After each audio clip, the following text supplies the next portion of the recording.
pratiques de très bonne gouvernance, à des pratiques à être considérées comme un modèle d'état de droit et de démocratie. Ce n'est pas un hasard si nous étions jusqu'à la semaine dernière, si nous étions encore sur cette liste. Mais je vais m'attarder sur la décision en fait, de l'OFPRA parce que en réalité, ça nous laisse des ressentis. Des ressentis du moment où, à la société civile, les efforts que nous fournissons au quotidien sont pour éviter ça. Je pense aussi que le jeu de la coopération internationale au Bénin ici, c'est aussi pour ça. Et le dialogue constant entre le Bénin et les mécanismes onusiens et bientôt régionaux, c'est aussi pour ça. C'est pour éviter ça que nous nous investissons tant en tant qu'acteurs non gouvernementaux au niveau national, OSC, en tant qu'acteurs de coopération internationale, et aussi le gouvernement même s'investit. Donc ça ne se comprend pas que nous nous retrouvions là avec une telle décision. Ça suppose tout simplement que... Une instance comme l'OFPRA, comment ça prend une telle décision? Non, vous avez bien suivi, vous avez bien lu aussi les déterminants. C'est les leviers principaux, c'est les éléments d'état de droit. Et je ne suis pas là en train de révéler un secret. Le chef de l'État lui-même, dans son entretien avec Jeune Afrique, a admis qu'il y a eu des reculs.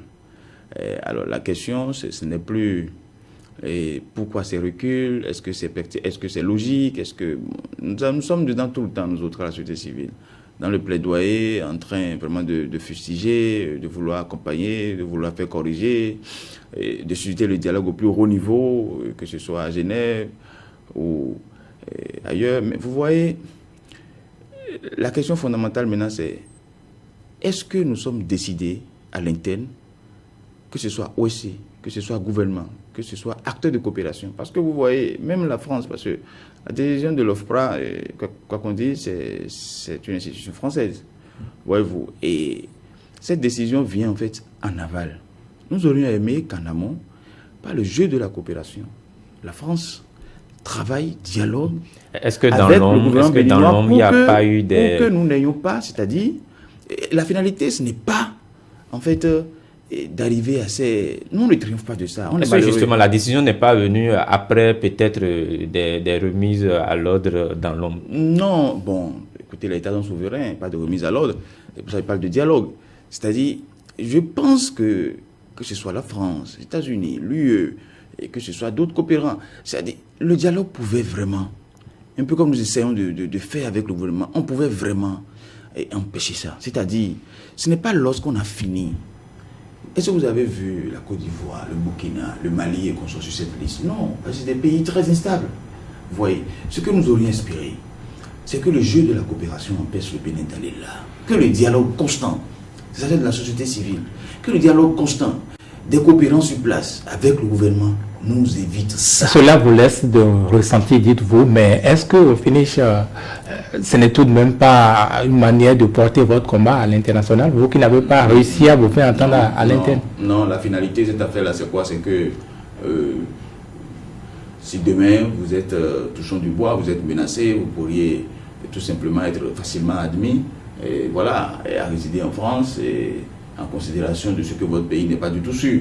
Mais écoutez, moi j'ai pas le souhait, on ne travaille pas pour que les citoyens se retrouvent aux frais en France. Non, non, justement. C'est pour ça que je dis, les efforts de la société civile, les efforts des acteurs de coopération sur place devraient permettre à tout citoyen béninois d'être à l'aise chez lui. Chez lui, mais pas en France. C'est-à-dire, je ne vois pas d'intérêt dans cette décision-là. Il n'y a pas d'intérêt. Il n'y a pas d'intérêt dans ça. Pour nous, ça, on ressent ça comme un échec. Parce que, et je pense même que la France elle-même doit prendre ça comme un échec. Parce que le jeu de la coopération, les peuples sont amis sur les principes. Les peuples sont amis sur les principes. Si vous voyez l'Union européenne au Bénin, c'est sur la base des principes portés par Bruxelles. Voilà. Si vous voyez la France amie avec le Bénin, c'est sur la base de ce que tout le monde connaît de la France. Un peuple près de la liberté, des droits de l'homme, tout ça, ainsi de suite. C'est ça. Donc, c'est ça qui devait triompher. Et non les conséquences de l'échec de ces principes-là chez nous. Et donc, c'est une... franchement, tout ça pour ça, tant de combats pour que le Bénin soit déclassé à ce niveau, et tant de combats pour que désormais, en fait, c'est-à-dire on soit perçu comme un pays moins sûr. Je pense que chacun de nous devrait encore retrousser les manches, que ce soit les OSC, que ce soit les acteurs de coopération sur place, que ce soit le gouvernement, on devra retrousser les manches pour retrouver, c'est-à-dire pour retrouver notre blason de pays modèle, de droit et de démocratie, tout simplement. Voyez-vous, les États qui ne sont pas sur cette liste-là, ça n'a rien changé dans ces pays-là. Vous voyez la crise en Côte d'Ivoire, vous voyez la crise au Mali, vous voyez l'insécurité au Burkina, ainsi de suite. Ce n'est pas le fait de rendre le pays moins sûr et qui fait que vous avez, disons, une rectification des politiques. Partout où ça a été, il faut éviter de toucher le fond de l'abîme. C'est ça en fait. C'est-à-dire, cette descente dans l'abîme, c'est ça qu'il faut éviter. Mais une fois dedans, mais les gens s'y complaisent. Oui, mais vous parlez de la Côte d'Ivoire. Au point même, c'est-à-dire de faire des comparaisons négatives. Vous parlez de la Côte d'Ivoire, vous parlez du Mali, mais est-ce qu'il ne faut pas comprendre cette décision de l'OFPRA comme quoi le gouvernement béninois est devenu une insécurité, en tout cas en matière des droits de l'homme, en matière des droits humains pour ses citoyens simplement? Oui, mais cela s'en déduit, mais encore une fois, c'est-à-dire, en fait, on n'est pas dans une posture curative, on est dans une posture préventive. Tout ce que nous avons fait depuis 4 ans, que ce gouvernement-là est sur place, depuis plus de 4 ans, c'est pour éviter d'en arriver là.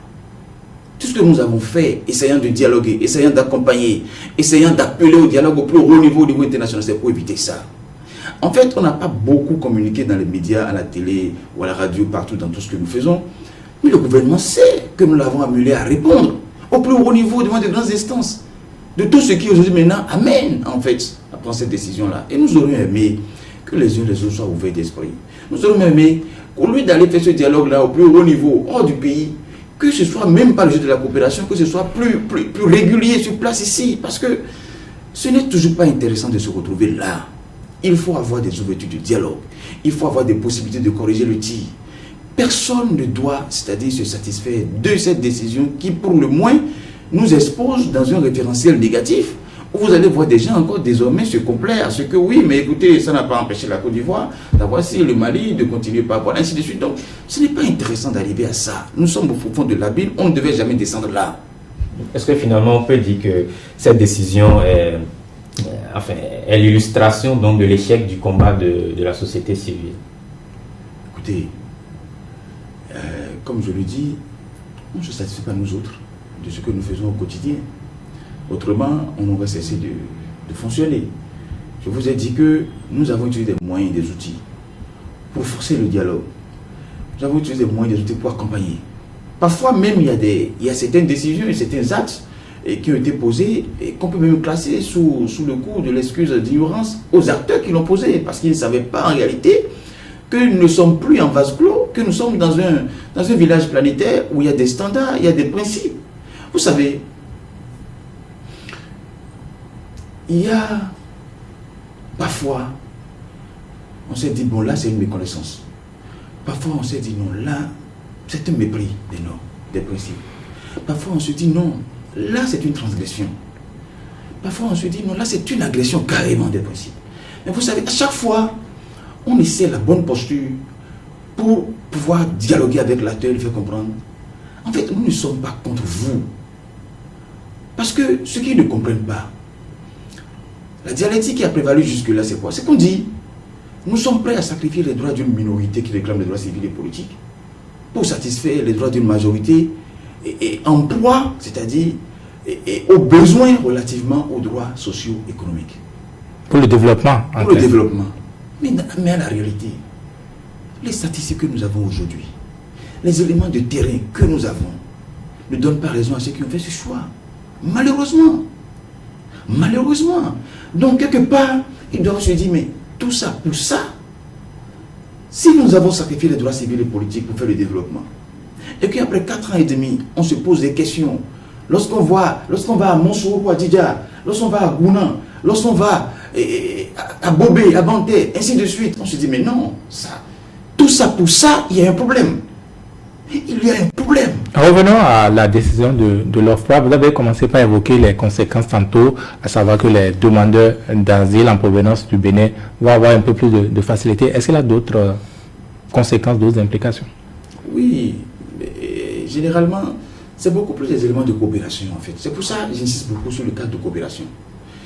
Et à la limite, même nous, sociétés civiles, on peut en partie interpeller les acteurs de coopération. Parce que ce n'est pas un service qu'on nous rend en rendant notre pays, moi je suis en disant aux gens, allez vous réfugier en France. Ce n'est pas un service qu'on nous rend. Le service à nous rendre, c'est éviter que les nôtres sortent d'ici. C'est insister sur les principes dans le dialogue. Ça, c'est en amont. C'est en amont. Là, on n'y est plus là. Non, mais écoutez, on n'est pas fataliste. Vous avez vu que c'est une décision, c'est-à-dire transitoire. On peut encore corriger le tir. On peut encore corriger le tir. C'est pour ça que je dis, nous pouvons encore corriger le tir. Oui, parce que ces acteurs qui sont là, quand vous prenez l'UE a des principes de dialogue basés sur la gouvernance et l'état du droit. Quand pour les Américains, c'est encore plus exigeant. Quand vous prenez les États eux-mêmes, les leviers d'interaction, c'est-à-dire, je ne pense pas qu'on puisse tous croiser les bras sur la violation, la transgression, l'agression des principes. Et après, c'est comme ce que oui, mais voilà, je peux aller me reposer en France parce que c'est menacé chez moi. Mais non, c'est pas ça la finalité.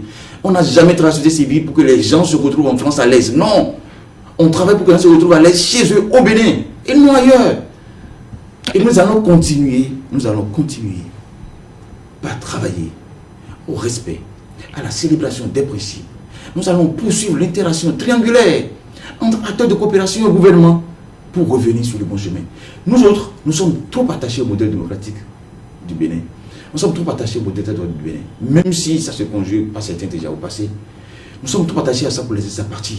C'est une descente aux abîmes que nous n'allons pas, c'est-à-dire entériner. Nous sommes dans la logique, en fait, d'endiguer le mal. On ne peut pas croiser les bras. Dans l'interaction constante que nous avons avec ces différents acteurs, tant de coopération que gouvernementaux, pour nous retrouver, en fait, au fond de l'abîme. Pas possible. On n'est pas fataliste. On peut encore retrousser les manches. On peut encore, c'est-à-dire insister sur d'autres leviers. Nous sommes actuellement en train d'explorer toutes les pistes possibles. Mais ce n'est pas possible. Vous savez, certains disent, même pour aller plus loin, parce qu'on parle de la civile et politique, la liberté de choisir en démocratie.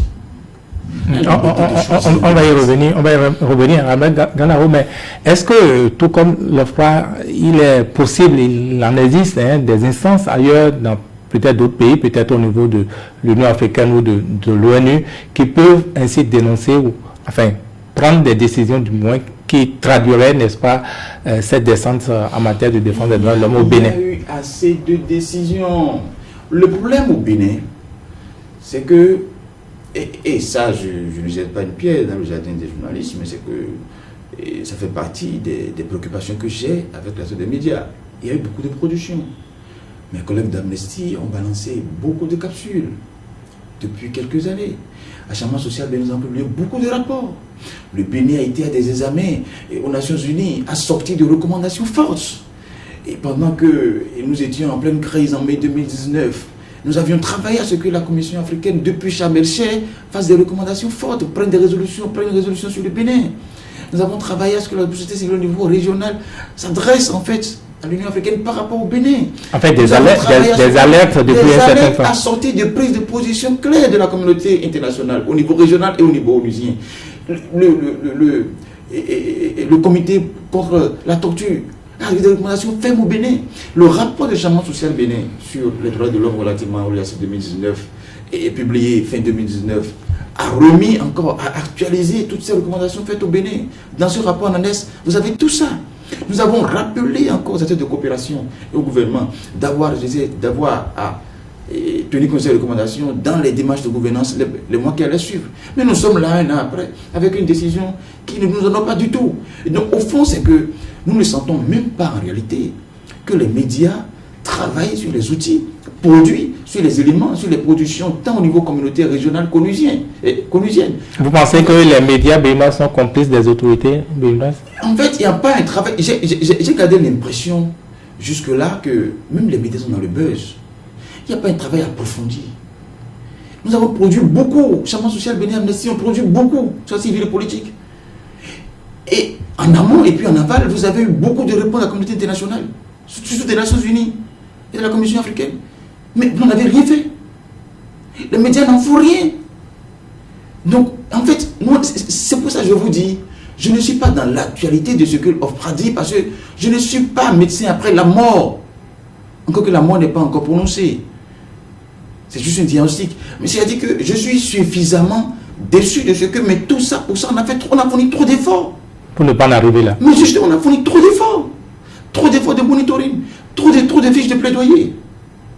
Donc la question c'est, maintenant après, encore une fois je vous dis, ceux-là qui mesurent l'activisme, sur Facebook, sur les groupes WhatsApp, ou à la télé, la radio, ils n'ont rien compris. Ils n'ont rien compris. L'activisme en droit de l'homme, il y a beaucoup de leviers que malheureusement les médias ignorent et nous interpellent parfois à tort. Il faut aussi distinguer l'activisme en droit de l'homme à la société civile de l'activisme politique. Je ne suis pas activiste politique. Mes collègues, que ce soit Amnesty International, ne sont pas activistes politiques. Il faut que les médias apprennent à distinguer les outils d'activisme. Quand on est à la société civile, quand on est en droit de l'homme et quand on est en politique. Et donc nous avons travaillé à rester à notre place et à pédagogiquement inviter les acteurs à nous reconnaître tels que nous sommes et à récupérer les extrants de nos efforts. Malheureusement, ça n'a pas été compris. Que ce soit vous, des médias, que ce soit les acteurs politiques, que ce soit les acteurs gouvernementaux n'ont pas compris. Ceux qui nous ont un peu compris, les acteurs de coopération, qui ont un peu compris nos démarches. Hélas, le Bénin est parti à plusieurs conventions. Le Bénin s'est revendiqué à chaque fois membre d'une communauté régionale, d'une communauté internationale de principe, mais malheureusement peu célébrée dans ce pays. Vous savez, après certains aveux suffisamment simples et clairs du chef de l'État dans son entretien avec Jeune Afrique, j'ai vu même peu de médias reprendre des morceaux pour travailler avec. Il y a juste eu le buzz sur des éléments en fait qui ne nous intéressent pas. Mais il y a des éléments clés dedans sur lesquels nous devrions travailler. Quel élément a retenu votre attention, par exemple, que les médias ont oublié? Nous devrions, en fait, la comparaison qu'on fait entre liberté, droits de l'homme et développement est une comparaison qui ne tient pas. Les droits de l'homme sont indivisibles. L'individu qui ne participe pas à la satisfaction de ses droits économiques, sociaux et culturels expose ses droits à la corruption. C'est lorsque le citoyen qui a des droits créances, dès lors que vous avez dégagé les ressources publiques, vous avez mis en place une agence, vous avez mis en place, vous avez élaboré un projet, dégagé des ressources, mis en place une agence, une équipe projet, je ne sais quoi, dans un ministère, pour satisfaire ses droits économiques, sociaux et culturels, dès lors que vous avez fait ça, et qu'en amont, le bénéficiaire, le citoyen, la cible, n'est pas sujet de droits, créances, n'est pas titulaire de droits, créances sur ça, avec tout ce qui l'accompagne comme élément d'exigence, comme élément, c'est-à-dire, ce droit sera soumis à détournement, à corruption, à trafic d'influence, à un peu de tout. En fait, c'est pour ça que parfois nous sommes perplexes, nous nous disons, mais est-ce que ce n'est pas une méconnaissance? C'est-à-dire, la bonne foi est là, la volonté politique est affichée depuis 4 ans. Vous avez les moyens qui ont été levés, ils ont levé assez de ressources. Le gouvernement. Mais oui, mais cette opposition entre droits de l'homme, liberté et développement, ça ne tient pas du tout. Et c'est pourquoi 4 ans après, en termes d'impact social, ils n'ont pas les résultats. Et il y a eu également, je le disais, ce rapport de la Commission béninoise des droits de l'homme qui a été présenté au chef de l'État.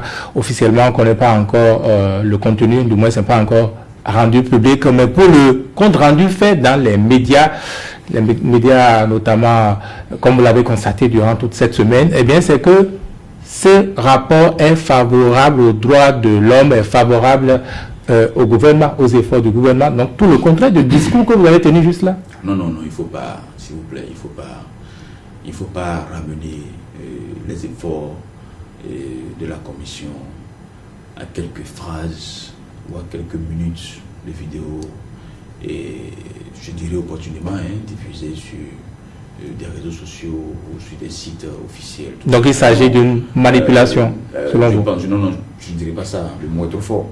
Mais je pense qu'on peut, les Béninois peuvent attendre à voir le rapport. Vous avez lu le rapport? Vous avez ce privilège, non? Je ne suis pas autorisé à mentionner le contenu du rapport et en violation de la démarche décidée par la Commission.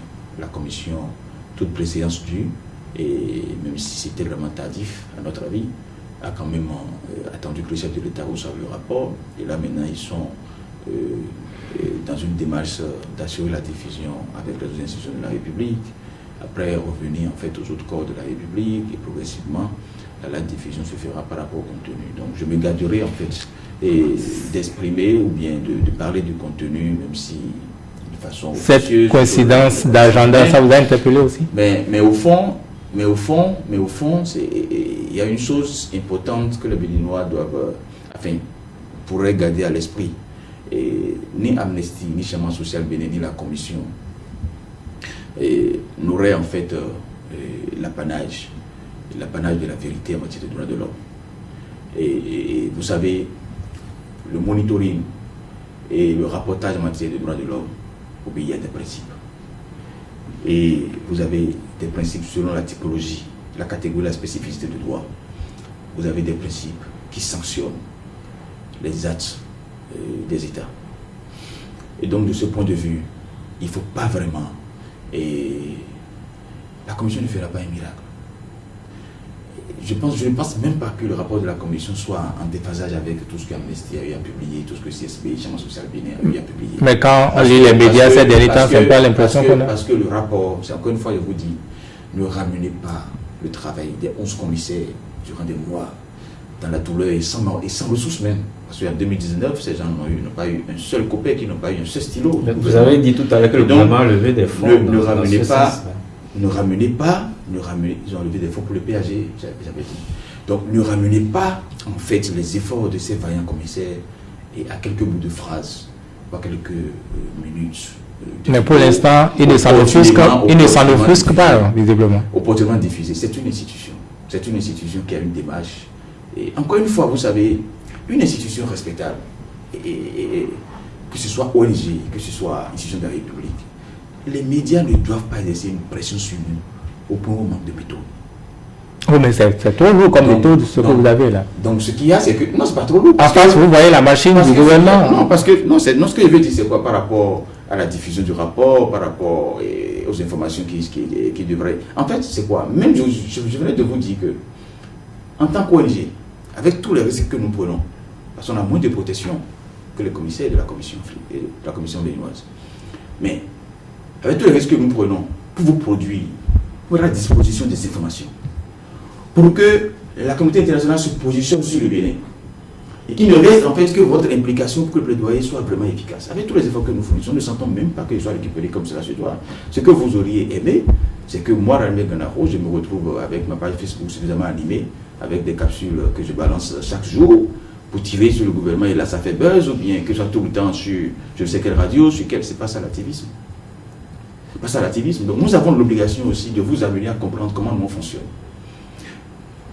En droit de l'homme, lorsque vous êtes dans le plaidoyer en droit de l'homme, tant au niveau national, communautaire, régional qu'international, vous n'êtes pas dans la démarche. Oui, mais ici, on parle des choses concrètes, des faits et des négations de faits. Vous dites? On parle des choses concrètes, des faits et des négations de faits. Oui, mais ce que vous dites, c'est-à-dire, pour vous, du simple fait, je vous dis que je vous demande d'attendre d'avoir le rapport avant d'apprécier le travail de la commission. Encore une fois, nous avons foi en ce que ce rapport ne peut pas se détacher dans son contenu de ce que nous avons monitoré, que nous avons déjà restitué au Bénin depuis novembre 2019. Ça ne peut pas se détacher de ce que Amnesty a restitué au Bénin. Ce n'est pas possible. Parce que justement, le travail fait par ces deux institutions de la société civile, Changement Social Bénin et Amnesty, sur les questions des droits de l'homme, a suivi des principes. Et la commission, c'est-à-dire en tant qu'émanation de mécanismes ou bien d'instruments onusiens, ne peut pas déroger à ça. Donc, c'est pour ça que je vous dis, nous sommes confiants de ce que la commission, c'est-à-dire, le rapport, son contenu ne peut pas se simplifier à quelques bouts de phrases que vous avez entendus et qui fait réagir depuis quelques jours. Patientez, attendez d'avoir le rapport pour l'histoire et puis vous comprendrez que, c'est-à-dire, en droit de l'homme, nous avons des règles, nous avons des principes. Nous avons des règles, des principes. Et quand on en vient à dire à un État, ça vous avez violé, c'est que c'est une violation. Mais ce qui se passe aujourd'hui, vous pensez? Comment? Ce qui se passe aujourd'hui, vous savez? La communication qui est menée autour donc de ce rapport-là. Non, pourquoi vous voulez en fait que nous nous autoflagellons parce que la presse a une démarche? Non, pourquoi la presse c'est une tyrannie sur les institutions par rapport à sa manière de fonctionner? Non, et la presse béninoise est trop habituée. Vous savez, j'ai lu peu de documents d'investigation sur la question de la Bénin. Ça fait partie des regrets et des gènes que nous avons. Nous voudrions même interagir avec les médias sur des dossiers sensibles. C'est-à-dire que, en fait, ce n'est peut-être pas le lieu d'insister sur ça, mais c'est que nous voudrions avoir une presse suffisamment sensible à la démarche des droits de l'homme en termes de monitoring et de rapportage. Et ce n'est pas le cas. Mais pourquoi vous avez la presse dans votre ligne de mire alors que vous savez que la presse n'est pas en dehors de celui qui est derrière? Comment? Vous m'avez parlé tantôt de la manipulation. Vous savez que la presse ne se met pas elle seule à agir. Je n'ai pas sorti de manipulation. J'ai dit qu'il y a une diffusion opportune. À vous d'apprécier. Pour nous, c'est assez opportuniste que de prendre quelques bouts de phrases du discours de présentation du rapport du président et après, c'est-à-dire de dire voilà, c'est un discours laudateur, voilà, ainsi de suite, sans rentrer dans le rapport.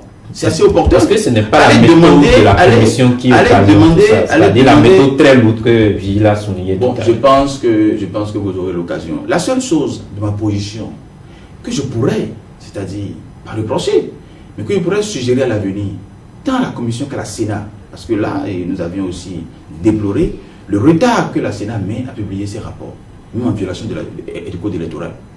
Vous savez, il y a des processus sur lesquels, lorsque vous les monitorez, il est important, dans un délai suffisamment raisonnable, de verser dans l'arène publique vos observations, votre rapport, pour que les prochains cycles de ces exercices puissent tenir compte en fait de vos observations. Le rapport de 2019 de la Commission, ayant suffisamment travaillé sur le contexte préélectoral, électoral et post-électoral 2019, aurait gagné c'est-à-dire en utilité, si vraiment sa publication avait été... Est-ce que ça également, c'est la loi qui l'inscrit? Non. Puisque il en est de même, la loi n'a prescrit que la démarche de préséance. Si vous permettez... Mais le timing, c'est-à-dire après, c'est-à-dire qu'on soit en 2020 et que le rapport soit disponible en octobre 2020, je pense que c'est des éléments sur lesquels la Commission, certainement, c'est-à-dire, va revoir, en fait, ça aurait été intéressant même que ce rapport influence le cycle électoral des élections communales que nous avons déjà, c'est-à-dire bouclé. Et donc, et la Sénat aussi n'est pas épargnée. La Sénat a sorti son rapport sur les élections 2019 tardivement.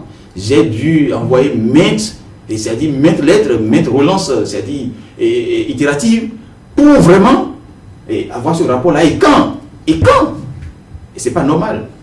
Même pour la Sénat, c'est même pire, c'est que c'est en violation du délai prévu par la loi que la Sénat a disposé ce rapport sur les élections de 2019. Et ça, par exemple, par rapport à la Sénat, je n'ai vu, c'est-à-dire aucune presse, aucun média travailler sur ce manquement et de la Sénat par rapport, c'est-à-dire procession légale relativement à l'application du rapport et des élections. Vous n'avez rien fait sur ça. Donc, c'est pour vous dire, pourquoi est-ce que vous voulez généralement, vous cherchez souvent les proies faciles. Oui, là, on tire sur la commission, oui, mais c'est les OSC, on tire sur les OSC. Vous pensez que les médias sont... Alors que même quand vous prenez le cadre de la Sénat, c'était une violation flagrante de la loi. Vous pensez que les médias sont plus... Je n'ai même pas senti qu'on sortait d'une élection où, miraculeusement, des gens étaient élus dans des circonscriptions électorales ou dans le rapport de la Sénat, vous lirez même que le scrutin n'a pas pratiquement eu lieu. Ça devrait intéresser de voir maintenant ce rapport-là. Comment est-ce que la Sénat a rapporté les situations de terrain par rapport aux violations, par rapport c'est-à-dire aux dégâts des violences électorales et suite. Et comment on a pu... Ce rapport, c'est le rapport qui va intéresser tout acteur. Mais en tant que la société civile a fait pour aider la presse dans ce domaine-là. Écoutez, vous savez, il ne faut pas... La presse a d'abord pour vocation.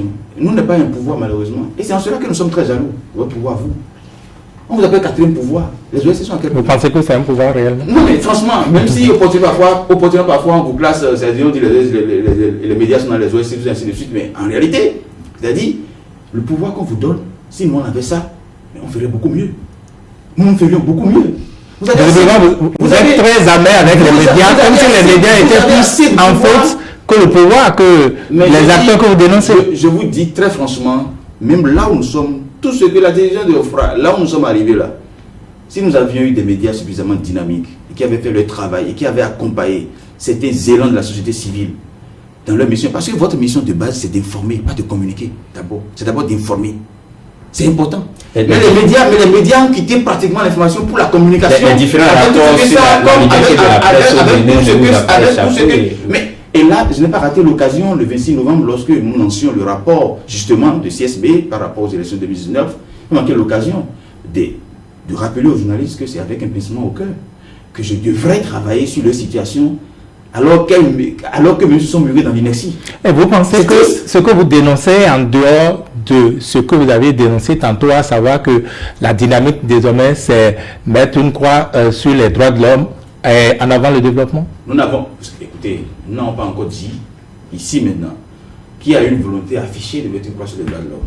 Nous avons juste dit qu'il y a un exercice dangereux de mettre dans la balance les deux, alors qu'en réalité les deux sont indivisibles. Et ce qui nous satisfait, nous, la société civile, notamment le droit de l'homme, c'est que la manœuvre du gouvernement montre ses limites par rapport aux finalités escomptées. C'est dans cela que, c'est avec certitude qu'en 2017, de ma position, j'avais dit à des acteurs influents du système, vous avez une bonne vision, vous aurez les moyens pour ça, mais avec cette méthode, vous n'atteindrez pas la cible efficacement. Je les ai mis en garde. Parce que, vous savez, les États qui sont, les pays scandinaves, et certains États même champions en Afrique, qui ont réalisé les droits comme société culturelle, mais quand bien même on leur reproche des éléments sur la civilité politique, mais ces pays-là africains, sinon en Europe, il n'y a pas de souci par rapport aux pays du Nord, par rapport aux pays scandinaves. Mais il y a un minimum de standards respectés par rapport au desk. Mais ici, vous avez une dialectique qui dit, mais oui, les droits, les libertés, trop de libertés, tout ça, ainsi de suite, mais il faut mettre les libertés en veilleuse pour faire les droits, mais dans la réalité, la démarche même pour aller au-delà de la société culturelle est une démarche qui ne permettra jamais à ce gouvernement de réaliser ça dans ces conditions-là. Et ça, on s'est permis de le dire trop tôt.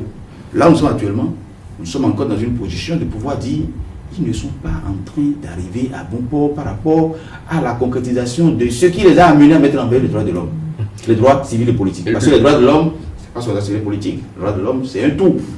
Et donc, nous sommes pour la célébration de l'indivisibilité des droits de l'homme. C'est-à-dire la séparation qu'on fait entre, on dit, bon voilà, on peut satisfaire une partie et laisser l'autre partie. Vous comprendrez clairement que, à explorer un peu le modèle de démocratie, que ce soit dans les pays de l'Europe du Nord, vous comprenez clairement que d'abord, ce n'est pas à diviser. Et en plus, les outils, les critères de performance en matière de droits de l'homme, généreusement mis à disposition des pays par les Nations Unies, lorsqu'ils sont suivis, vous avez une croissance suffisamment inclusive et vous avez un développement humain durable.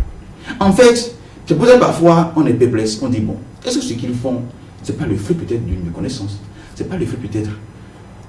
En fait, c'est-à-dire que nous sommes prédisposés encore à accompagner. Parce que l'ambition de réaliser les droits et comme société culturelle pour les citoyens est une ambition noble. Il vous faut aller à Bobé, voir les gens manquer d'eau, même de sources d'eau peu fiables, pour comprendre le problème que vous avez. Et ça également, c'est les droits de l'homme. Il vous faut aller à Pont à côté ici à Vabé, pour comprendre la misère des gens. À côté ici, pour comprendre la misère des gens. En fait, lorsqu'on veut réaliser ces droits, c'est noble, c'est une ambition noble dans le pays que de vouloir réaliser ça. Mais encore une fois, la démarche, elle n'est pas bonne. Il se trompe sur la méthode. Si pour satisfaire, si pour sortir les gens de la misère, ils n'ont pas compris en fait que la participation de ces gens, la présentation des cibles et des acteurs à travers la pleine jouissance de leurs droits civils et politiques contribuerait à leur finalité. Ils se trompent lourdement. Et c'est pour ça que je dis, je ne suis pas là pour célébrer des zones de l'OFPRA. Je ne suis pas là pour acculer le gouvernement par rapport à ce que, bon, voilà, vous avez sacrifié les droits de l'homme. Parce que pour moi, j'ai l'impression que nous avons en fait des acteurs de bonne foi, mais qui se trompent de démarche. Lors de la transmission du rapport de la Commission béninoise des droits de l'homme, le président de la République a dit qu'il n'y a pas volonté, c'est-à-dire le gouvernement n'a pas volontairement, parce que le président de la Commission a souligné, c'est vrai, on a parlé des efforts du gouvernement, mais le président dans son propos a également souligné des cas de violation constatés, et pour se justifier, le président a dit qu'il n'y a pas volonté de violer, il n'y a pas volonté donc de protéger ceux qui violent. Est-ce que finalement le gouvernement a péché par omission ou par ignorance? C'est ce que je vous dis, c'est que voyez par exemple, lorsque vous faites un diagnostic aussi sincère que celui qui a été fait en 2015 par le chef de l'État depuis Paris, je crois, août, où il estime que le système partisan était à revoir. Il rédige un programme d'action gouvernementale, d'abord un projet de société, et après, dans la coordination de cette coordination gouvernementale. Et il prend en ligne de mire les réformes du système partisan, puisque l'intention est bonne. J'ai eu l'occasion de lui dire, au détour d'une audience avec mes collègues, de faire attention à ce que la thérapie ne tue pas le malade. C'est-à-dire, le chemin de l'enfer est pavé de bonnes intentions. C'est pour ça d'ailleurs, là, nous sommes en train de faire le plaidoyer, laissez-moi choisir 2021.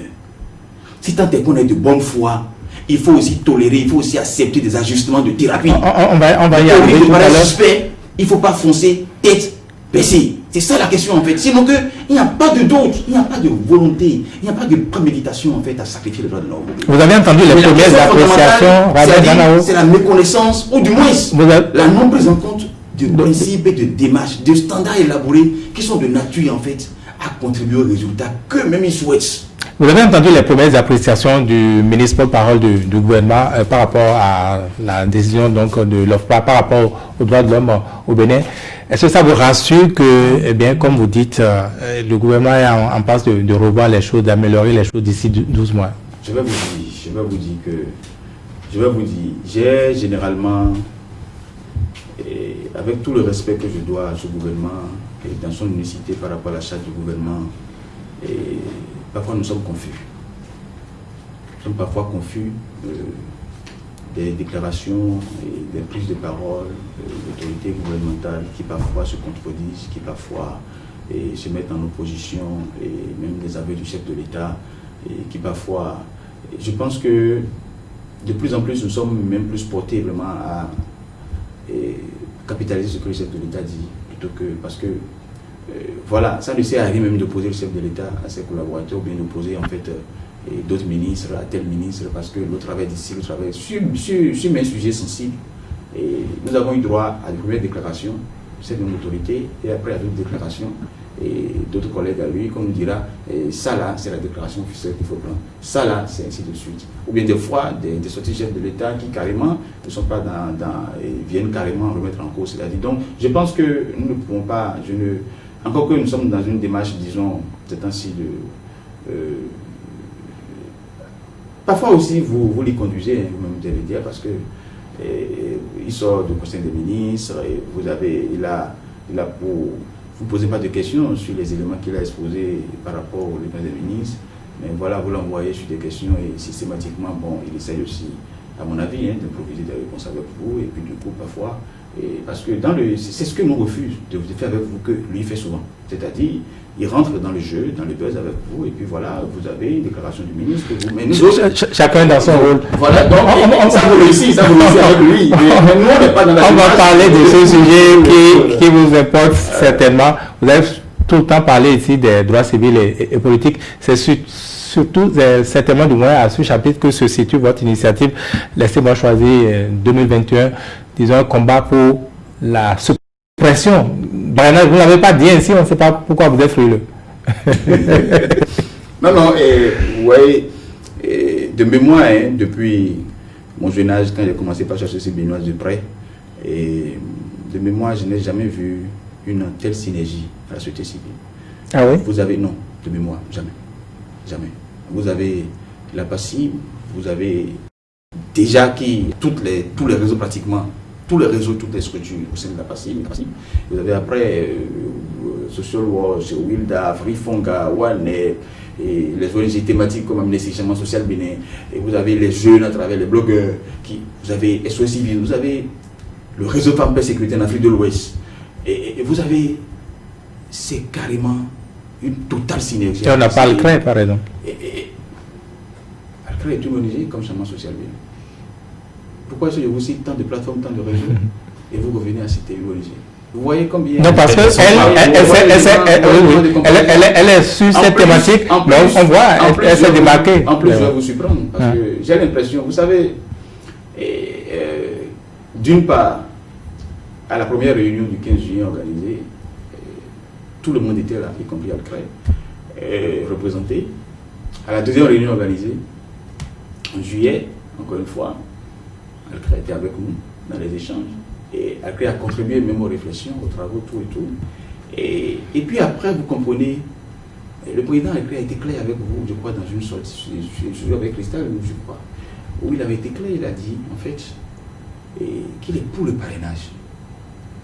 Quand il a dit ça, nous avons compris en réalité qu'on ne s'est pas trompé en travaillant depuis le début avec Al-Cré sur ce plaidoyer. Parce qu'en réalité, la société civile est pour le parrainage. Nous sommes pour le parrainage. Expliquez-nous alors votre démarche. Laissez-moi choisir. Voilà, 2021, c'est quoi exactement alors? Mais nous sommes pour le parrainage dans ce contexte-là. C'est-à-dire? On n'est pas pour le parrainage convenu par 100% de députés d'un bord dans un contexte sans dialogue. On n'est pas pour le parrainage qui, depuis juillet, est dans une confusion totale. Est-ce que le parrainage est institutionnel ou le parrainage est individuel? On n'est pas pour le parrainage qui, en réalité, ne peut même pas en fait aux citoyens d'aller choisir librement qui il veut en 2020. Donc, il faut, quand le président Al-Cré vous a dit clairement qu'il est pour le parrainage, on a compris qu'on n'a pas un problème. On n'a même pas de différent. Encore une fois, on n'est pas, c'est-à-dire, on n'est pas dans un débat de concept ou idéologique comme quoi nous sommes allergiques au parrainage, non. Même là où on est actuellement là, nous sommes encore porteurs de solutions, c'est-à-dire, on y reviendra si vous voulez, pour qu'en 2021, il y ait une démarche suffisamment inclusive. Le temps passe, qu'est-ce qu'il faut faire concrètement? Où est-ce que vous en êtes? Puisque vous êtes allé, on vous a vu, vous êtes allé à la Sénat, la Sénat vous a dit que la solution ne se trouve pas là. Vous savez, non, la Sénat a eu une démarche. La Sénat a rencontré les partis politiques d'abord, et encore une fois, qui sont restés, qui nous ont convaincus de ce que nous sommes sur la bonne voie, les partis politiques. Parce que, qui vous souviennent qu'à la rencontre entre la Sénat et les partis politiques, les acteurs politiques, pas des moindres, ont clairement fait l'apologie du parrainage institutionnel. En estimant clairement qu'ils ne conçoivent pas que les élus soient détachés de leur parti et puissent faire en fait des parrainages dans l'anonymat. C'est ça qui vous pose un problème, vous. Suivez. Vous comprenez que, dans notre document de position, nous avons été clairs, nous avons rappelé, c'est-à-dire les séries d'actions. Et nous avons fait comprendre que le parrainage, dans sa neutralité au dernier tiret de l'article 332 du Code électoral, ne devrait pas poser un problème. Mais lorsqu'en juin, en plein processus d'élection des maires, les arguments avancés au Parlement, les motifs exposés oralement, tant en plénière qu'aux journalistes, pour toucher la loi, c'est du genre. Mais non, nous savons pourquoi est-ce que les élus prennent leur liberté. C'est en perspective des élections 2021, c'est pour parrainer librement comme ils veulent. Ça ne se passe pas comme ça. Il faudra qu'on les lise, c'est la discipline du parti. Tout ça, ainsi de suite. C'était les arguments officiels sortis par des élus de la nation, à vous, journalistes, et en plénière, dans cette affaire-là, pour justifier la volonté à revoir un processus, à revoir une loi en plein processus. Quand cela s'est passé comme ça, mais l'annonce est dit, mais il y a un problème sérieux. Donc il y a comme une volonté de confiscation. Déjà, on avait un problème, et ça, dans notre document de position, c'est encore bien écrit. En fait, vous n'exploitez pas les productions de la société civile. Nous sommes assez explicites, mais de nos productions, vous n'en faites rien. Vous revenez encore aux médias. Vous revenez encore aux médias, vous n'en faites rien. Nous avons montré combien le fait pour 100 députés, pour 43 députés à 100% d'un bord, de prendre une décision aussi sensible dans le contexte d'où nous sortions et dans lequel nous sommes, était porteur d'inégalité et d'inéquité. Nous avions dit ça. Et ça déjà nous posait problème. Et on se dit, bon, on verra bien à l'issue des élections communales ce qui va se dégager par rapport au collège de Paris. Mais en plein processus, ils viennent encore, c'est pour ça que je disais sur notre chaîne, mais ils ont bu le calice jusqu'à la ligne. Ils disent maintenant, mais pour nous, le parrainage institutionnel, politiquement, ce n'est pas individuel. Le chef de l'État, encore une fois, avec sa volonté de réforme, sympathisant, et sa bonne perception des choses, la bonne foi que nous lui concédons, encore une fois, avec candeur, sur tout candidat, avec Jeune Afrique, il dit oui, que la majorité permettra en fait une réelle concurrence en 2021. Que voilà. Quand elle a fini de dire ça, et quelques jours plus tard, vous suivez les élus, ceux-là même qui ont le mandat légal de faire la chose, dit nous comprenons le parrainage institutionnel. Et la Sénat dit maintenant, voilà comment moi je veux fonctionner sur la chose. J'ai déjà formulé, j'ai déjà tout. Même ce que la Sénat dit là, derrière ça, il y a assez d'ambiguïté.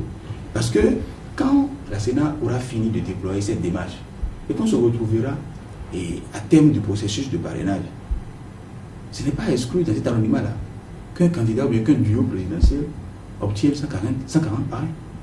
De manière concrète, qu'est-ce que vous proposez? 150 parrains. Et donc, quand on se retrouve dans un processus verrouillé, pour vous dire quoi en réalité? On ne va pas à un processus aussi sensible que les élections présidentielles dans un pays, avec tant d'interrogations. C'est ce que la société civile veut éviter au chef de l'État. Parce qu'en réalité, conformément à l'article 41-42 de la Constitution, il est le seul. Il n'a pas été élu en tant que partisan. Il a été élu parce qu'il a de la hauteur sur tout ça. Aujourd'hui, il a des partisans. Et c'est pour ça qu'il a des partisans, mais il est élu pour la nation. C'est pour ça que nous parlons de chef de l'État. C'est pour ça que nous l'appelons chef de l'État.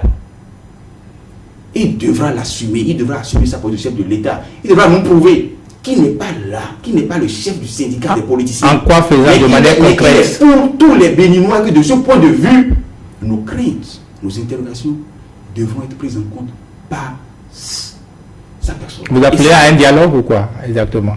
Pas un dialogue. Écoutez, si tant est qu'il tient à maintenir le parrainage, par exemple, on dit bon, vu les ambiguïtés, vu tout ce qu'il y a comme incertitude dans cette affaire-là, il faut tout simplement suspendre le parrainage pour 2000. À défaut de supprimer, suspendez pour 2021.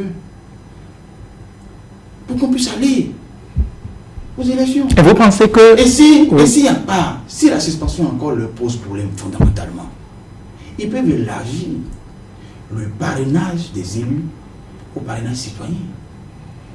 Ils peuvent définir des conditions, ils peuvent dire peut-être 500 citoyens, 1000 citoyens, 2000 citoyens, mais à des conditions assez rigoureuses. C'est-à-dire, le bon citoyen doit accomplir ci. Donc, quand on vérifie que le citoyen a accompli ci, il peut vous parrainer. Et vous prenez, c'est-à-dire un certain nombre, en centaines, en milliers. Et ça peut aussi vous. Et là, les citoyens se sentent dans le jeu. En fait, comment voudriez-vous que les citoyens de Porte-Nouveau, des Aguégués, qui n'a pas le PRD au Parlement, qui n'a pas, quoi qu'il y ait élu majoritairement le PRD aux dernières élections de proximité, n'a pas un maire PRD, comment voudriez-vous que les citoyens se sentent dans les élections prochaines? C'est-à-dire qu'on est en démocratie. Vous voulez parler des impacts du fameux 10%? C'est-à-dire il faut éviter. Je pense que le chef de l'État, il est plus lucide que ça. Il n'a pas conduit un empire financier depuis des décennies pour tomber dans ces panneaux. Il est plus lucide que ça. Vous le dites, il est plus au pied de ses partisans. Il doit faire attention. Il n'est pas le chef du syndicat des politiciens. Il est le chef de l'État. Constitutionnellement, il est le chef de l'État. Et il y a des questions sensibles sur lesquelles, pour peu que nous, si vous permettez, il faut bien, c'est-à-dire qu'ils comprennent que pour nous, il est de bonne foi. Et au risque de pareil suspect, il faut vraiment qu'ils nous écoutent et qu'ils comprennent que nous avons des craintes légitimes. Pour certains, sauter le verrou du parrainage, ça ne résout même pas le problème. Aujourd'hui, il y a encore la liste électorale qui a été concoctée, du moins réactualisée par uniquement les députés de la mouvance. Et il a la Sénat qui n'est plus crédible aux yeux de tous les acteurs. Il a la Cour constitutionnelle générée par les législatives de 2019. C'est tout un problème global. Vous savez, encore une fois, tout à l'heure, je vous disais qu'il fallait démarquer l'activisme politique de l'activisme des droits de l'homme. Nous laissons aux politiciens leurs agendas. à la société civile, nous conduisons notre agenda de plaidoyer. Vous ne pensez pas que les élections de 2019, les législatives que vous avez dénoncées, que ce sont ces conséquences que les gens dénoncent? En réalité, il y en a que des exigences qui sont de nature à empêcher tout dialogue et tout consensus. Même là où nous sommes actuellement, nous sommes aujourd'hui le 11. Si les élections devraient avoir lieu le 11 avril 2021, vous comprenez qu'on est pratiquement à 6 mois.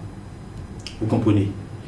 Et donc, les options qui s'offrent, même si on a été habitué malencontreusement à des revues de loi en plein processus, mais vous comprenez que la voie qui s'offre au chef de l'État, avec tous les bémols offerts dans l'exécution du protocole de la CEDEAO, c'est qu'il faut maintenant le consensus. Il faut le consensus. Et après le consensus, si ce n'est pas le consensus, nous ne continuons pas à lui demander qu'il a encore des cartouches dans la Constitution pour nous libérer. Parce que pour nous, le citoyen que nous sommes, et les doléances citoyennes que nous remontons dans la société civile, nous retrouvons en fait sous la tyrannie d'une minorité politique qui n'intègre pas en fait nos droits les plus intrinsèques, c'est-à-dire nous voulons choisir. Même dans les dynasties à côté de nous, les gens choisissent. Même si après vous retrouvez celui qui se déclare élu dans les champs de maïs, mais quand même les gens ont choisi. Même dans les dynasties à côté de nous. Mais qu'ici au Bénin, en plein 21e siècle, ce que nous avons cru avoir vaincu, qu'on nous ramène à ça, mais c'est grave. Vous êtes allé à la Sénat, est-ce que vous avez fait ou envisagé faire une démarche vers le chef de l'État lui-même? Mais oui, les démarches sont en cours et je crois que on ne serait pas surpris à tout moment qu'il veuille nous rencontrer, comme il l'a déjà fait en 2019, et que nous fassions les propositions les plus utiles pour qu'on puisse évoluer. Encore une fois, on n'est pas jusqu'au boutiste. Si vous avez lu nos premiers messages envoyés le 3 septembre 2020, quand on a lancé le plaidoyer LMC 21, nous avions carrément demandé la suppression. Mais ici, je viens de vous dire, je viens de parler de suspension. Je viens de parler de possibilité d'élargir le parrainage aux citoyens à des conditions données. Ainsi de suite. Pour vous dire en fait que plus on évolue et plus on suit les discours, on se rend compte qu'il y a un problème. Entre la candeur du chef de l'État exprimée dans une lecture suffisamment simple de dernière lettre de la du code électoral avec Jeune Afrique et les réactions des acteurs politiques à la Sénat, vous comprenez qu'il y a un gap. Vous comprenez qu'il y a un gap. Et il ne faut pas nous rassurer dans ces conditions-là. Parce que les mêmes motivations que les acteurs portaient en juillet, en buvant le calice jusqu'à la lie, ils sont encore revenus mettre une couche à la Sénat. Donc, il faut comprendre la perception. En 2019, le président de la République avait affiché cette volonté d'avoir des élections inclusives, mais pourtant, on sait ce qui s'est passé. C'est pour ça que nous avons compris désormais qu'il y a une minorité politique qui, quand on dit minorité, c'est-à-dire une minorité de la société, mais acteurs politiques majoritaires, qui finalement, en fait, nous impose notre mieux vivre en démocratie. Mais pourquoi vous mettez le chef de l'État hors de cause? Parce que constitutionnellement, il est hors de cause. Constitutionnellement, il est au-dessus de la mêlée. Est-ce qu'il n'est pas maintenu par cette minorité-là? Il n'est pas législateur. Il est au-dessus de la mêlée. Comprenez. Je peux surprendre le chef de l'État au banquet avec 83 députés. Je peux le surprendre en train de les encenser, en train de faire la police ce qu'ils font. Mais j'ai l'obligation citoyenne de lui rappeler le lien qui nous lie constitutionnellement. Le chef de l'État, constitutionnellement, est au-dessus de la mêlée. Et si nous devons faire un plaidoyer à son endroit, c'est lui rappeler en fait son mandat constitutionnel et non autre chose. Eh bien, cette émission, comme je l'ai annoncé, c'est en 2 parties. La seconde partie, côté jardin, c'est donc avec notre confrère Arnaud Doumarou qui va s'adresser donc à l'invité pour connaître un certain nombre de choses qu'il va nous révéler. Arnaud, bonjour. Bonjour, cher ami. Bonjour, monsieur Arnaud Doumarou. Bien entendu, avant le côté jardin, il y a quelques questions d'éclaircissement de la part de certains internautes qu'on aimerait bien vous poser, notamment par rapport à la démarche de la société civile. Vous parlez souvent de plaidoyer. Aujourd'hui, nous avons une société civile qui est souvent entre les 4 murs. Est-ce qu'au-delà des jeux de couloir que fait la société civile, s'il n'y a pas autre méthode de la société civile pour se faire entendre? Je m'inscris. D'abord, je remercie l'internaute et je m'inscris en réfutation totale de cette approche, de cette lecture de la société civile. Pour ceux-là, les gens doivent souffrir, ils doivent souffrir vraiment d'impatience, ou bien de patience, je ne sais quoi dire, à espérer que la société civile béninoise, aussi structurelle et formelle qu'elle soit, se comporte en société civile informelle et ad hoc. Les gens font des confusions. Les gens font des confusions. Ce n'est pas la société civile formelle au Sénégal ou formelle au Burkina qui a conduit en fait le soulèvement. Je sais bien de quoi ils parlent, on a interpellé les gens, on nous dit mais oui, mais au lieu d'aller, au lieu de susciter en fait des mouvements, des marches, tout ça, c'est pas notre rôle. Encore une fois, c'est pour ça que je dis, la société civile ad hoc en situation de crise, dans maintes démocraties, comme vous l'avez eu dans certains pays tout autour de la Russie, avec les révolutions oranges, voilà, et comme vous l'avez eu aussi en Afrique avec la RDC, par exemple. En Afrique du Nord, le printemps arabe, avec la situation en RDC, la situation au Sénégal, la situation au Burkina, avec les différents modèles, des trucs là, il y a une confusion que les gens font dans cette affaire-là, une grave confusion. La société civile formelle n'est pas l'instigatrice de pareilles démarches. Mais de pareilles démarches sont généralement, c'est-à-dire suscitées par l'activisme politique qui récupère une masse critique de la population et du coup vous avez une société civile ad hoc. Nous avons une société civile qui a conduit. Et derrière vous avez généralement la société civile formelle qui structure, qui récupère, avec un parti politique bien structuré, qui récupère et qui dialogue maintenant au fin. C'est pour vous dire généralement que nous ne céderons pas à la tentation, c'est-à-dire de la rue. Parce que la société civile béninoise n'est pas pour la violence, elle n'est pas pour la rue, mais elle croit au dialogue en République. Mais c'est cette même société civile béninoise qui a conduit à la conférence nationale des forces de la nation de 90. Aujourd'hui, quel rapport faites-vous entre cette société civile qui a quand même permis aux Béninois d'aller s'asseoir pour dialoguer et que le modèle que vous portez aujourd'hui? Ce n'est pas bien de dire ça comme ça. La société civile béninoise, ce n'est pas elle. Il faut donner à chacun son mérite. Les partis communistes du Bénin, ceux-là qui ont souffert dans les lieux de détention dans des conditions ignobles, inimaginables, inhumaines, ces gens-là ont fait la lutte jusqu'au bout. Il ne faut pas leur arracher le fruit de leur combat. Même ceux-là qui ont fui, qui sont restés hors du pays, qui ne sont pas qui viennent, c'est-à-dire il faut éviter c'est-à-dire le génocide de la mémoire. Le mémoricisme qui est organisé au Bénin, ce n'est pas bien de faire ça. 90, 89, 90, on n'a pas eu ça sans des gens qui ont résisté tout le temps au système et qui sont restés à l'intérieur. La société civile n'en est pour rien. La société civile béninoise dont vous parlez, c'est-à-dire, franchement, je ne sais pas de quelle société vous parlez quand vous parlez historiquement comme ça, ça me pose un problème fondamental. Non, il faut... Maintenant, si vous avez encore une fois, il y a une société civile ad hoc, en récupération de la souffrance et des efforts sur des décennies du Parti communiste. Il faut distinguer la société civile formelle de la société civile ad hoc. En 89, on peut dire effectivement qu'il y a une société civile ad hoc, mais pas formelle. Mais là, vous avez la société civile formelle. Il faut vraiment rentrer dans la typologie de cette affaire-là pour comprendre comment, c'est-à-dire les mobilisations se structurent et se font, quels sont les déterminants, tout ça, ainsi de suite. Maintenant, si nous avons des partis politiques qui n'ont pas assez de levier, qui n'ont pas assez d'outils pour susciter ce civil ad hoc, comme ce fut le cas, c'est-à-dire au Maghreb, et tout autour de la Russie par rapport aux révolutions orange, et puis au Sénégal, au Burkina et en Guinée aussi, ils ont essayé quelque chose par la main. Si ce n'est pas possible de le faire au Bénin, il ne faut pas s'en prendre à la société civile béninoise comme excuse. Non. C'est-à-dire, nous refusons vraiment d'être souffre-douleur des acteurs politiques qui, dans l'ombre, suscitent ces gens de discours-là. Nous ne sommes pas le souffre-douleur. Chaque entité et chaque composant de la nation a sa discipline et sa rigueur de lutte et de travail. Sous l'ancien régime, on a vu cette synergie entre partis politiques et acteurs de la société civile. Je vous mets au défi de sortir la moindre preuve d'interaction entre le changement social bénin et les produits rouges, c'est-à-dire dans ce... Non, je vous mets au défi. Je ne parle pas de votre ONG. Aussi. Non, oui. Parce que quand des choses comme ça sont dites, ça pose un problème. Vous allez faire des acteurs qui portent aujourd'hui un plaidoyer. Il faut aller chercher quelle lutte ils avaient menée. Les acteurs qui sont au pouvoir et qui ont fait la société civile vous diront que nous n'avions jamais coopéré à ça avec eux. Mais on ne parle pas de on parle pas de votre projet spécial. Il ne faut pas aussi... Vous avez vu le président actuel de la passive au front, le mercredi rouge. Vous avez vu l'actuelle coordonnatrice de WANEP au front, ce mercredi rouge. Vous avez vu. Non, il faut éviter ça.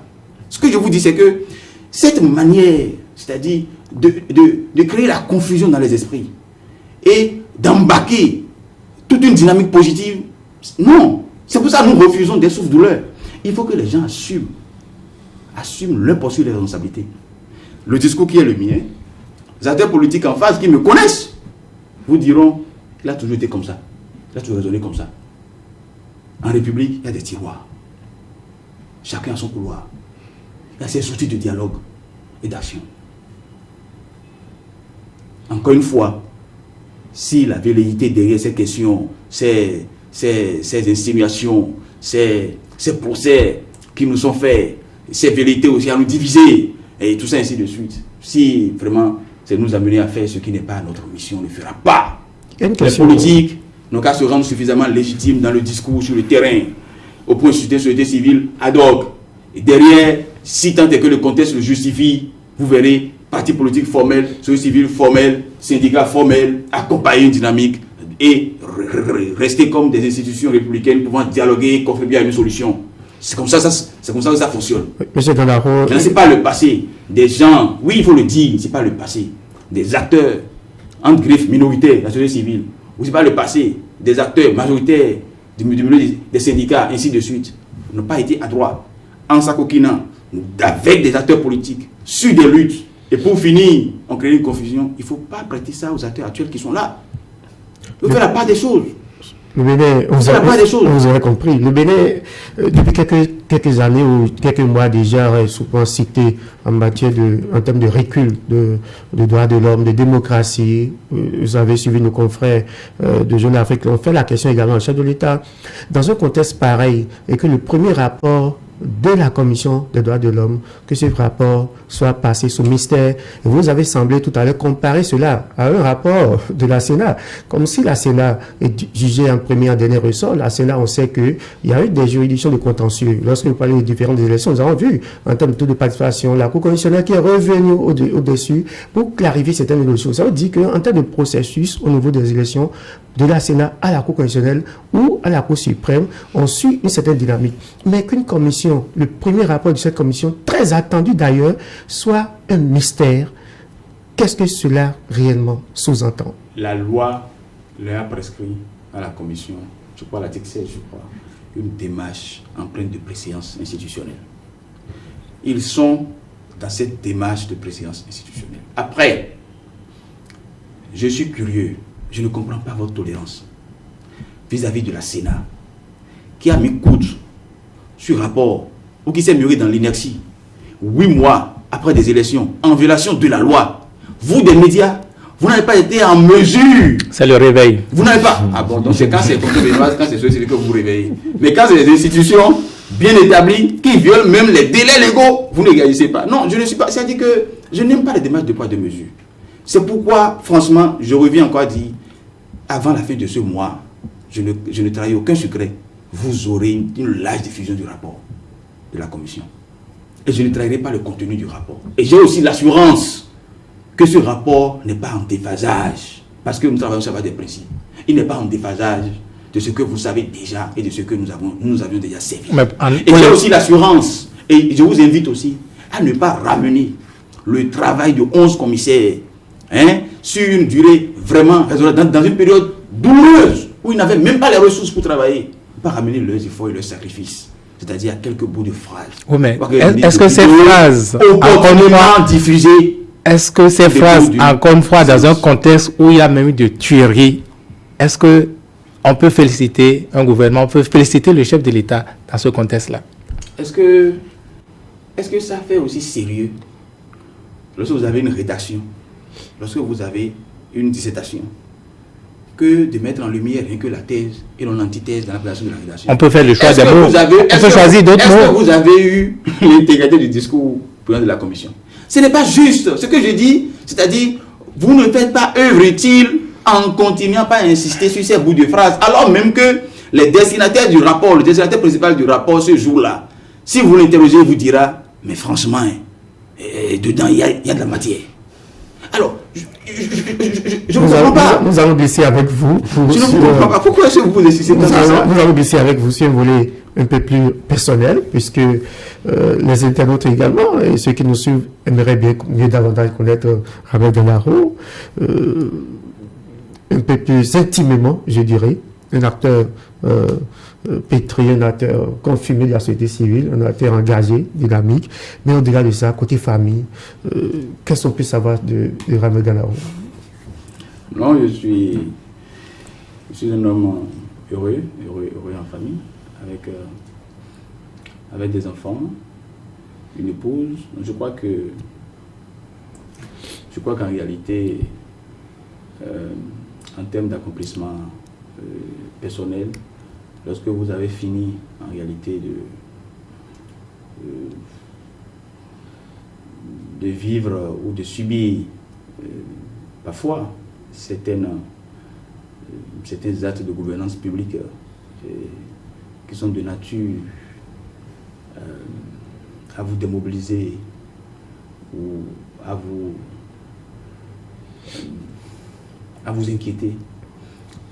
Après, quand vous rentrez chez vous et vous vous souvenez que vous êtes père et que la postérité aura vraiment à répondre de ce qui se fait actuellement, aura subi les actes actuels, vous n'avez que de la motivation pour poursuivre l'activisme. C'est pour vous dire, c'est pas que je fais un lien forcé entre mon activisme et les élans de mon activisme et ma vie privée, mais c'est qu'en réalité, si heureux qu'on soit à être parent, à être dans son intimité familiale, on est aussi interpellé, on est aussi inquiet, on est aussi motivé et à aller de l'avant, à demeurer un acteur public suffisamment engagé et sincère.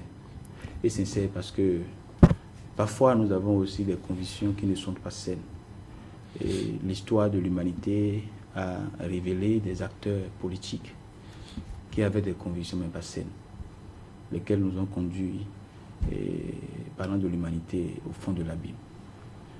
Et c'est pour ça d'ailleurs que je préside avec honneur et privilège une institution, Changement Social Bénin, qui parle d'agir avec une saine conviction pour un changement social. Donc au-delà de l'indignation, des interpellations et de la motivation, de l'engagement à aller de l'avant, à impacter les actions, à impacter dans l'arène publique, et il faut s'assurer vraiment d'avoir une saine conviction. Et parfois, la passion, la rage de la passion, conduit aussi à des erreurs de méthode, à des erreurs d'approche. Et pour finir, on peut se retrouver en enfer alors qu'on était parti sur de bonnes intentions. C'est pourquoi, conscient de ça, conscient de ce qu'on peut agir de bonne foi, on peut vouloir impacter positivement, mais avec une conviction pas forcément saine. Parce que saine et malsaine parce que ne prenant pas en compte des principes, ne prenant pas en compte des acquis, ne prenant pas en compte des standards, ne prenant pas en compte des fondamentaux inhérents à l'humanité. Et on pourrait se retrouver, malgré sa bonne foi, malgré ses élans, responsable donc d'une descente aux enfers.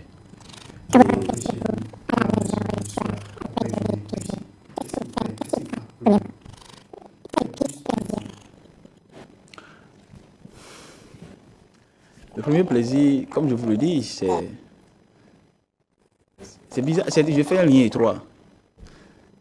Même si je rentre tard, ou je reviens après des jours de voyage ou de mission, j'ai l'excuse de me dire, quand je retrouve la famille, c'est pour ça que je suis allé en mission. C'est pour ça que j'étais dehors toute la journée. C'est ça en fait, c'est ce lien étroit entre ce que vous faites dans l'arène publique. Et les excuses et la motivation que vous retrouvez en fait, malgré les échecs, malgré les menaces, malgré le contexte parfois, la psychose parfois suscitée ou créée par les uns et les autres, malgré cet environnement parfois chrysogène, lorsque vous rentrez, vous vous dites, je ne peux pas être démotivé. Je ne peux que retrousser les manches, je ne peux que retrouver de l'énergie pour aller de l'avant. Parce que justement, ils n'ont pas demandé à subir ça. Je suis responsable.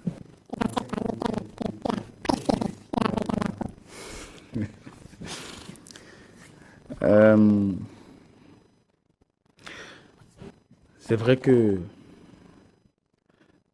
nous avons malheureusement avec les pratiques culturelles que nous avons actuellement et au plan agricole et le déversement d'assez de produits dangereux dans nos eaux et pour finir donc une agriculture suffisamment influencée par les produits chimiques. Vous avez peu d'entrain et peu de satisfaction. Même manger la pâte avec le piment.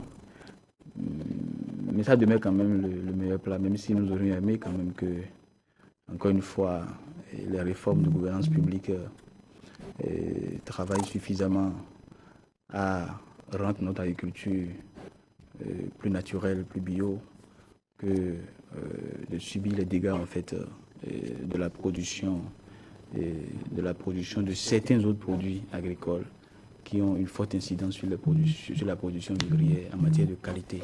On ne vous suit pas bien. Votre meilleur repas, c'est la pâte, la pâte blanche, la pâte plus les condiments coupés tout simplement. C'est le meilleur repas. Mais encore une fois, je vous dis que... Sans poisson. On n'est pas encore atteint l'âge de ce régime drastique. Mais voyez, c'est-à-dire nous aurions vraiment aimé vivre, garder cette passion pour la pâte, pour le maïs. Si on n'avait pas malheureusement, c'est-à-dire ces déversements ou ces effets collatéraux de l'usage de produits suffisamment dangereux dans le cadre de la production d'autres produits agricoles qui, pour certaines logiques encore une fois de développement, de croissance, contribuent à la croissance économique, mais tout sauf un développement humain durable.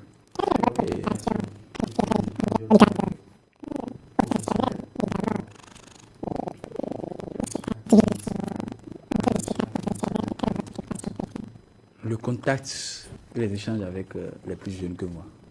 Les plus jeunes que moi et les plus âgés que moi. Les plus âgés que moi, c'est vrai que nous avons assez de déceptions par rapport aux plus âgés relativement à des postures et à des initiatives qui parfois inquiètent. Et nous aurions aimé, pour certains qui demeurent pour nous des repères, hélas. Mais nous avons encore quand même de la réserve. Il y a encore quand même certains qui continuent de constituer en fait des sources et qui nous donnent des ressources aussi pour pouvoir interagir au mieux avec les jeunes qui ne demandent que ça. Donc cette relation équilibrée entre des personnes qui constituent pour nous des sources et cette capacité en fait aussi à transmettre, à interagir, à susciter en fait une relève de qualité parce que être encore dans la télé à 50 ans ne serait pas responsable à mon niveau. Je crois bien que je ferai ce que je fais à un âge donné. Après, c'est avec plaisir que je verrai beaucoup d'autres jeunes et faire mieux que moi.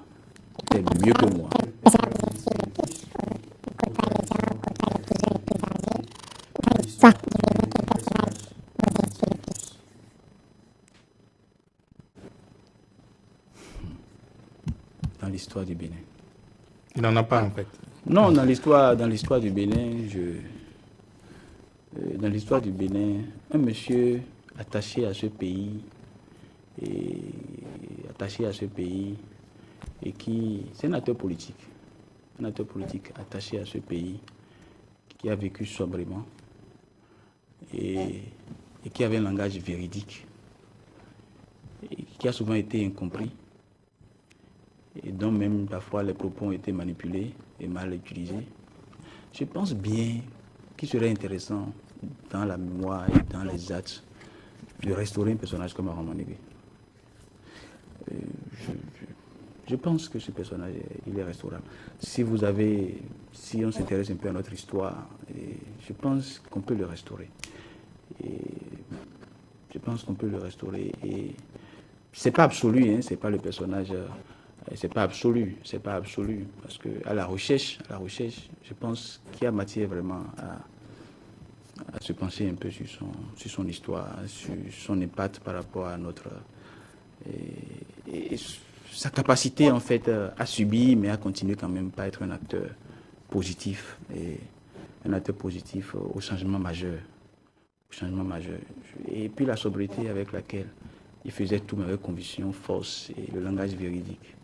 Je crois quand même que si peut-être les plus âgés qui l'ont côtoyé et qui sont maintenant aux affaires l'avaient suffisamment compris ou avaient suffisamment perpétué peut-être sa culture, sa conviction, la force de conviction qu'il avait, peut-être qu'on aurait fait quelque chose de mieux.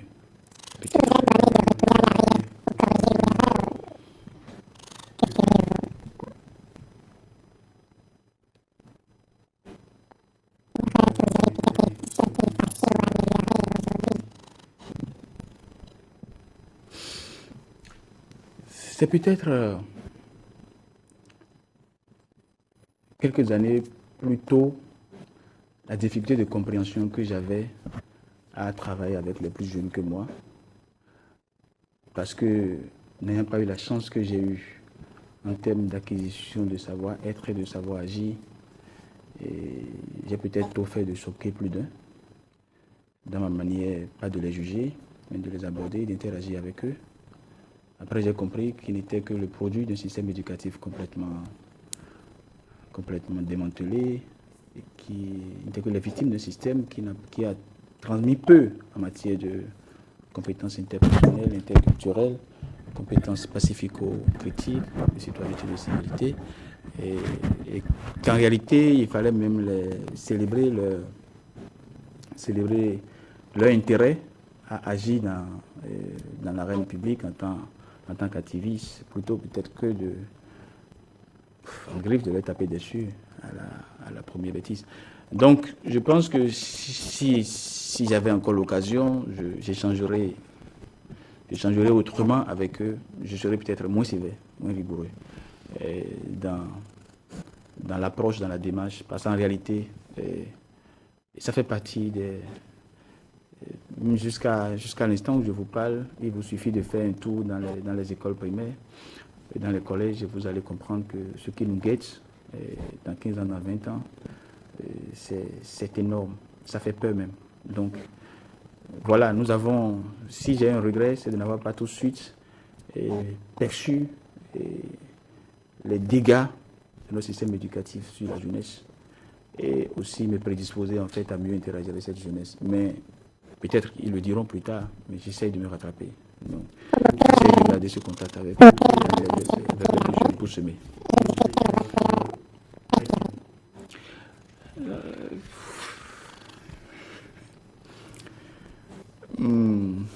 Je veux bien la garder secrète. Un mot pour terminer cette émission, puisqu'on arrive justement à la fin. Non, je reviens vraiment. D'abord, je vous remercie pour l'opportunité. Et je reviens vraiment sur notre plaidoyer commun. Et d'abord, je salue et je remercie les responsables de maintes plateformes et réseaux qui vraiment sont préoccupés et qui ont remonté les doléances citoyennes par rapport à l'impasse qui se dessine par rapport à 2021. Et d'abord, je les remercie pour d'abord la relation et la synergie, l'indignation collective et l'interaction constante que nous avons. Et puis après, je réitère vraiment nos voeux de dialoguer avec le chef de l'État. Et nous avons vu en réalité que certains peut-être nous reprochent de n'avoir pas interagi directement avec le Parlement, mais vous comprenez au fil du développement en fait de ce débat et que de cette séance d'échange que le chef de l'État constitutionnellement demeure pour nous le seul acteur responsable. responsable. Une responsabilité sans faute, mais responsable du contexte et qui peut encore, en réalité, c'est-à-dire changer les donnes. Pour nous, jusque-là, elle est de bonne foi, mais au risque finalement de paraître suspect, ce serait intéressant qu'il intègre toutes les inquiétudes, toutes les interrogations que nous avons et qu'il dégage en fait des pistes d'ajustement de la thérapie pour que le malade ne finisse pas au tombeau. Avec Bandarko, président de l'ONG Changement Social Bénin, membre de la plateforme électorale des organisations de la société civile. Merci d'être passé sur cette émission. L'entente c'est ainsi fini, amis internautes. Rendez-vous dimanche prochain.